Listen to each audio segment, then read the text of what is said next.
sa base, l'étoile du parvis, ses colonnes, ses bases, et le rideau de la porte du parvis, les pieux du tabernacle, les pieux du parvis, et leur cordage, les vêtements d'office pour le service dans le sanctuaire, les vêtements sacrés pour le sacrificateur Aaron, et les vêtements de ses fils pour les fonctions du sacerdoce. Toute l'assemblée des enfants d'Israël sortit de la présence de Moïse. Tous ceux qui furent entraînés par le cœur et animés de bonne volonté vinrent et apportèrent une offrande à l'Éternel pour l'œuvre de la tente d'assignation, pour tout son service et pour les vêtements sacrés. Les hommes vinrent aussi bien que les femmes. Tous ceux dont le cœur était bien disposé apportèrent des boucles, des anneaux, des bagues, des bracelets, toutes sortes d'objets d'or. Chacun présenta l'offrande d'or qu'il avait consacrée à l'Éternel. Tous ceux qui avaient des étoffes teintes en bleu, en pourpre, en cramoisi, du fin lin et du poil de chèvre, des peaux de bélier teintes en rouge et des peaux de dauphin, les apportèrent. Tous ceux qui présentèrent par élévation une offrande d'argent et d'airain apportèrent l'offrande à l'Éternel. Tous ceux qui avaient du bois d'acacia pour les ouvrages destinés au service l'apportèrent. Toutes les femmes qui avaient de l'habileté filèrent de leurs mains, et elles apportèrent leur ouvrage, des fils teints en bleu, en pourpre, en cramoisi, et du fin lin. Toutes les femmes dont le cœur était bien disposé, et qui avaient de l'habileté, filèrent du poil de chèvre. Les principaux du peuple apportèrent des pierres d'onyx, et d'autres pierres pour la garniture de l'éphod et du pectoral, des aromates et de l'huile pour le chandelier, pour l'huile d'onction et pour le parfum odoriférant.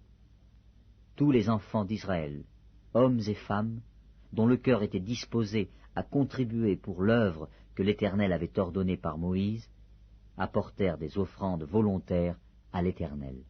Moïse dit aux enfants d'Israël, « Sachez que l'Éternel a choisi Betsaléel, fils d'Uri, fils de Hur, de la tribu de Juda. Il l'a rempli de l'Esprit de Dieu, de sagesse, d'intelligence et de savoir pour toutes sortes d'ouvrages.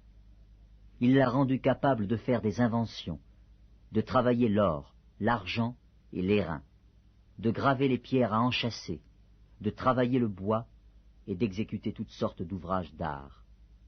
Il lui a accordé aussi le don d'enseigner, de même qu'à Oholiab, fils d'Aïsamak, de la tribu de Dan.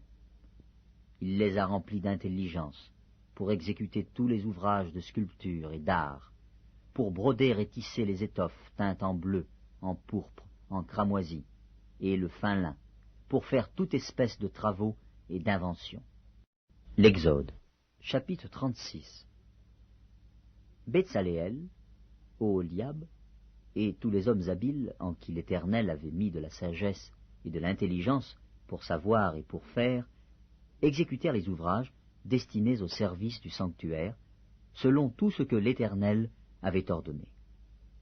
Moïse appela Betsaléel, Oholiab, et tous les hommes habiles dans l'esprit desquels l'Éternel avait mis de l'intelligence, tous ceux dont le cœur était disposé à s'appliquer à l'œuvre pour l'exécuter. Ils prirent devant Moïse toutes les offrandes qu'avaient apportées les enfants d'Israël pour faire les ouvrages destinés au service du sanctuaire. Chaque matin, on apportait encore à Moïse des offrandes volontaires. Alors tous les hommes habiles, occupés à tous les travaux du sanctuaire, quittèrent chacun l'ouvrage qu'ils faisaient, et vinrent dire à Moïse, « Le peuple apporte beaucoup plus qu'il ne faut pour exécuter les ouvrages que l'Éternel a ordonné de faire. » Moïse fit publier dans le camp que personne, homme ou femme, ne s'occupa plus d'offrandes pour le sanctuaire. On empêcha ainsi le peuple d'en apporter. Les objets préparés suffisaient, et au-delà, pour tous les ouvrages à faire.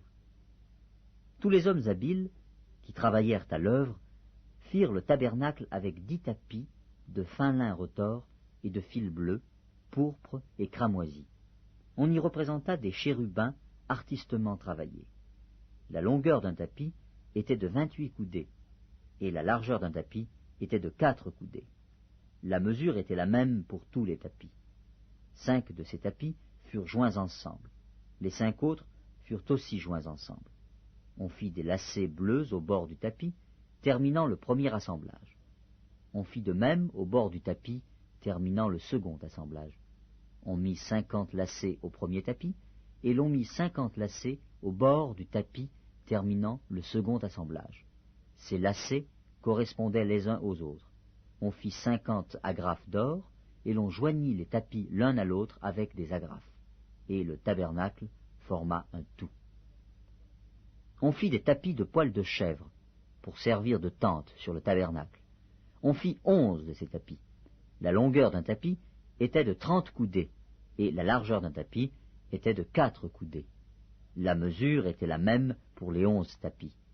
On joignit séparément 5 de ces tapis, et les 6 autres séparément. On mit 50 lacets au bord du tapis terminant un assemblage, et l'on mit 50 lacets au bord du tapis du second assemblage. On fit 50 agrafes d'airain pour assembler la tente, afin qu'elle formât un tout. On fit pour la tente une couverture de peaux de bélier teintes en rouge, et une couverture de peau de dauphin qui devait être mise par-dessus. On fit les planches pour le tabernacle. Elles étaient de bois d'acacia, placées debout.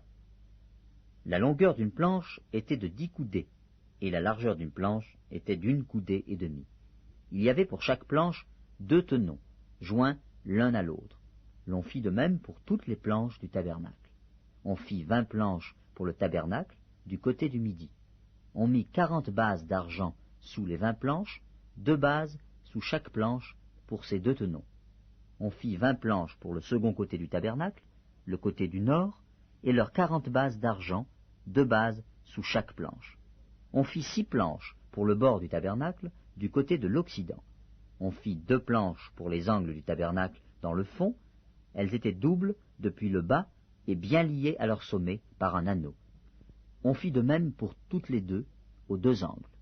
Il y avait ainsi 8 planches, avec leurs bases d'argent, soit 16 bases, 2 bases sous chaque planche. On fit 5 barres de bois d'acacia pour les planches de l'un des côtés du tabernacle, 5 barres pour les planches du second côté du tabernacle, et 5 barres pour les planches du côté du tabernacle formant le fond vers l'occident. On fit la barre du milieu pour traverser les planches d'une extrémité à l'autre. On couvrit d'or les planches, et l'on fit d'or leurs anneaux pour recevoir les barres, et l'on couvrit d'or les barres. On fit le voile de fil bleu, pourpre et cramoisi, et de fin lin retors. On le fit artistement travaillé, et l'on y représenta des chérubins. On fit pour lui 4 colonnes d'acacia, et on les couvrit d'or. Elles avaient des crochets d'or, et l'on fondit pour elles 4 bases d'argent. On fit pour l'entrée de la tente un rideau de fil bleu, pourpre et cramoisi, et de fin lin retors. C'était un ouvrage de broderie. On fit ces 5 colonnes et leurs crochets, et l'on couvrit d'or leurs chapiteaux et leurs tringles. Leurs 5 bases étaient d'airain. L'Exode, chapitre 37. Betsaléel fit l'arche de bois d'acacia. Sa longueur était de 2 coudées et demie, sa largeur d'1 coudée et demie, et sa hauteur d'1 coudée et demie. Il la couvrit d'or pur, en dedans et en dehors, et il y fit une bordure d'or tout autour. Il fondit pour elle 4 anneaux d'or, qu'il mit à ses 4 coins, 2 anneaux d'un côté et 2 anneaux de l'autre côté. Il fit des barres de bois d'acacia et les couvrit d'or. Il passa les barres dans les anneaux sur les côtés de l'arche pour porter l'arche. Il fit un propitiatoire d'or pur. Sa longueur était de 2 coudées et demie, et sa largeur d'1 coudée et demie. Il fit 2 chérubins d'or. Il les fit d'or battu, aux 2 extrémités du propitiatoire, un chérubin à l'une des extrémités, et un chérubin à l'autre extrémité. Il fit les chérubins sortant du propitiatoire à ses 2 extrémités.